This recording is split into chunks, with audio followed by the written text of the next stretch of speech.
seleção brasileira não perde tempo. Já de volta aqui a Orlando, na Flórida, a equipe deu os primeiros passos na preparação para enfrentar a equipe da Croácia na próxima terça-feira, dia 31 de março, neste que será o último compromisso da pentacampeã do mundo antes da divulgação da lista de 26 convocados, dos 26 atletas que retornarão aqui à América para lutar pelo tão sonhado hexacampeonato mundial. Última oportunidade do Ancelotti fazer testes, dar oportunidade para jogadores que não entraram em campo contra a equipe da França e tirar as últimas dúvidas antes desta lista. É claro que o Ancelotti não sairá aqui dos Estados Unidos com os 26 nomes já fechados. A observação ela vai continuar. Qualquer um dos mais de 56 nomes já convocados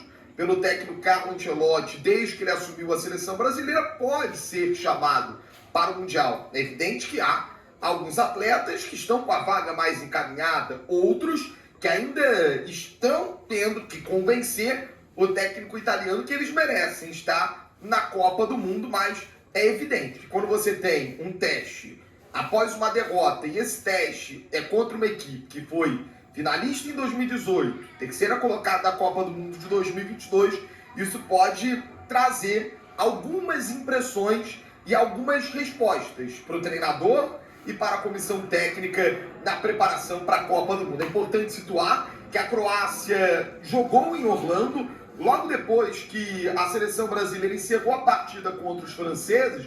A bola rolou no Camping World para Croácia e Colômbia. E o time liderado pelo Luka Modric venceu por 2-1 a seleção colombiana. Então isso já traz um pouquinho do desafio que terá a seleção brasileira. Colômbia, uma das principais seleções do futebol sul-americano, e saiu derrotada do duelo contra a equipe croata. E a Colômbia agora vai enfrentar a França lá em Washington e o Brasil enfrenta a equipe da Croácia aqui em Orlando, na Flórida, no estádio Camping World. Bom, sobre o início da preparação para este último compromisso antes da convocação para a Copa, o Ancelotti, a princípio, tinha um treino programado às 11 horas da manhã desta sexta-feira no Centro de Treinamentos da ESPN, que é a base da seleção brasileira durante essa data FIFA, mas a opção do Ancelotti, junto da comissão técnica, do pessoal da fisiologia, foi de preservar os atletas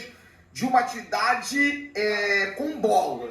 Mas ainda assim, o entendimento é que a equipe não pode perder tempo para o duelo contra a equipe da Croácia. Mas você que nos acompanha sabe de toda a dificuldade que a seleção brasileira teve para enfrentar a França. Nenhum treino com todos os jogadores à disposição. Primeiro treino apenas com 14 jogadores do gramado. Marquinhos sentiu. Ryan foi poupado no primeiro treino. Segundo treino sem o Luiz Henrique e sem o Douglas Santos. Terceira atividade já com o Luiz Henrique, com o Douglas Santos, mas sem o Marquinhos.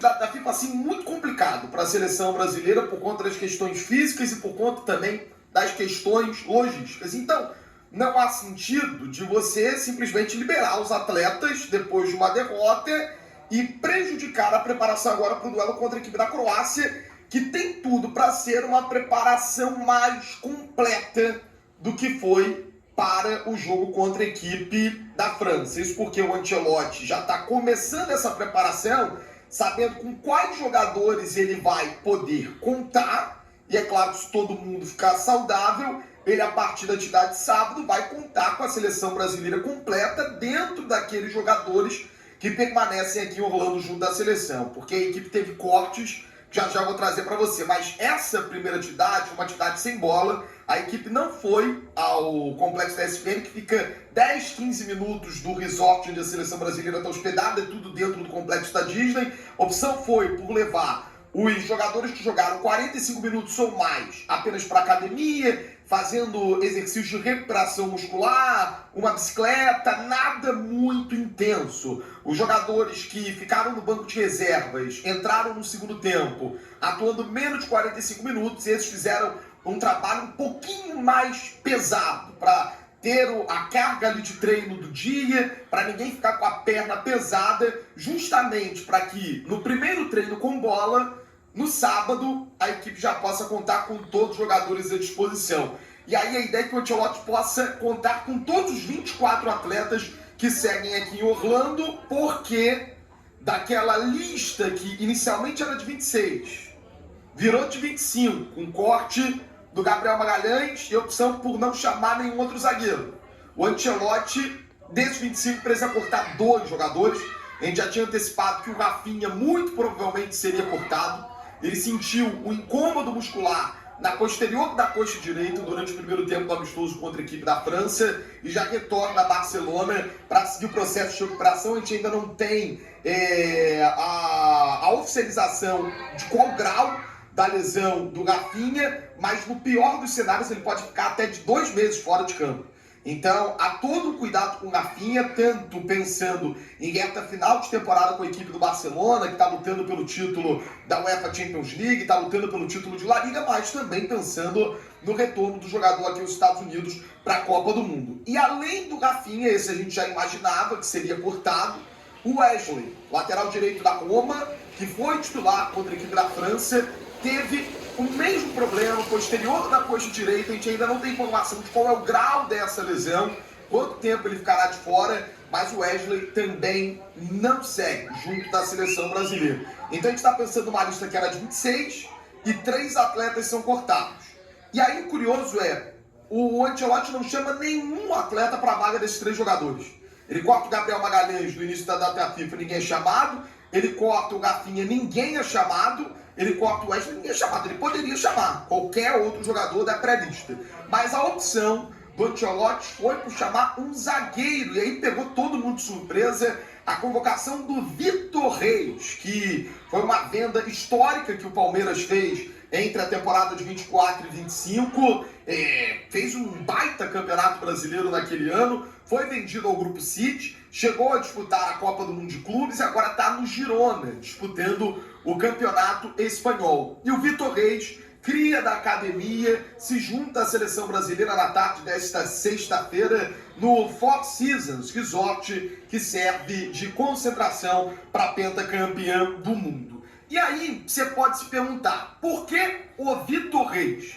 Pelo que a gente tem de informação, o Ancelotti ele ainda está buscando um zagueiro esquerdo para ser uma alternativa ao Gabriel Magalhães.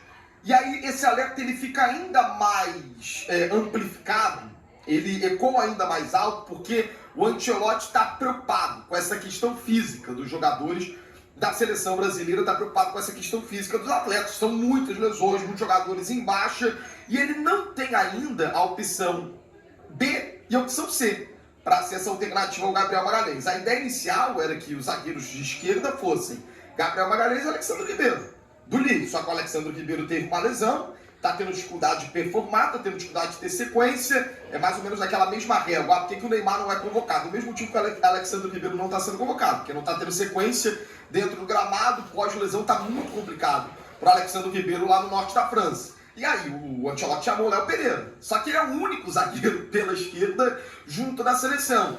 Então o Carlos, junto à comissão técnica dele, entendeu? Olha, preciso de um outro zagueiro pela esquerda.